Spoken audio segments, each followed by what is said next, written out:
Assalomu alaykum aziz o'quvchilar, aziz kitobxonlar desam ham bo'ladi. Bu yerga baribir kitobxonlar keladi, kitob o'quvchilar. Qiziqasizlar kitobga.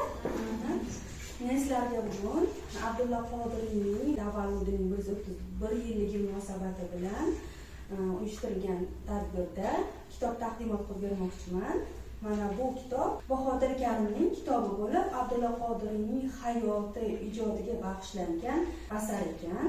Bu yerda Abdulla Qodiriy haqida, u qanday asarlar yozgan, u qanday shaxs bo'lgani haqida batafsil yozilgan. Bilamiz, Abdulla Qodiriy mana bu kitobda siz u haqida to'liq ma'lumotga ega bo'lishingiz mumkin. Va o'zim yana qisqacha ma'lumot berib o'taman. Abdulla Qodiriyni kitoblari biz ayniqsa taniqli kitoblarni bilamiz. O'tgan kunlar, Mehrobdan chayon eshitgansizlar shuni.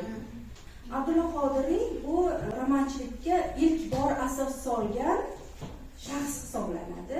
Adibimiz romanchilikni qancha asarlarimiz bor, qancha yozuvchilarimiz bor.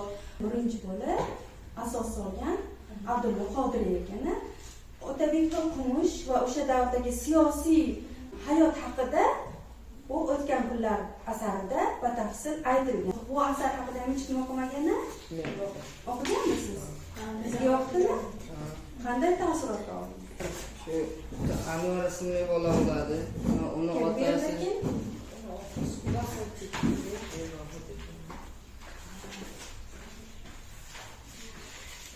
Anvar ismli bola bo'ladi. Uning otasi bo'ladi. Bu otasi bir boynikiga xizmatkorchilikka beradi. Keyin o'sha boyga Anvarning xarakteri va uni odobi yoqib qoladi. Va keyin o'sha boyning qizi bo'ladi. U Anvar u esa Anvarga ko'ngil qo'yadi. Keyin esa u boy aytadi, unga bir yordamchi kerak edi, hisob kitobchi. Keyin Anvarni o'qishini o'sha boy o'z zimmasiga oladi va keyin esa u katta bo'lib o'qigandan keyin oliy ma'lumotli bo'ladi va keyin boy aytadiki, buni qo'ldan chiqarmaslik kerak deydi va qizini unga bermoqchi bo'ladi, ichki yo'l qilmoqchi bo'ladi.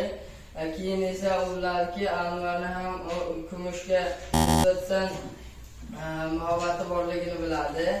Keyin esa ular bahsli bo'lishmoqchi bo'ladi, ammo o'sha boy kumushni boshqa bir nimasiga o'z tanishiga berolmoqchi bo'ladi. Keyin esa o'sha Anvar uni eshitadi. Keyin esa u boy Anvar eshitmasdan oldin o'ylaydiki, men Anvarga va'da bergandim, endi qanday qilib aytaman deydi va u o'zidan o'zi xafa bo'ladi.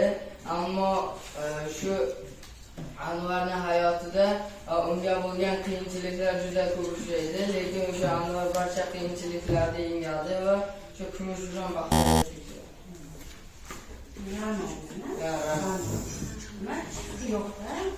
O'zizga shu haqida bir ma'naviy ozuqa olsa tavsiya qilasizda hammaga o'qishni. Yaxshi, rahmat.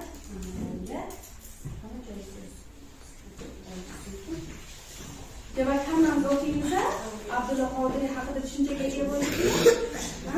Buyuk shaxs bo'lgan, romanchizmga asos solgan buyuk shaxs bo'lgan.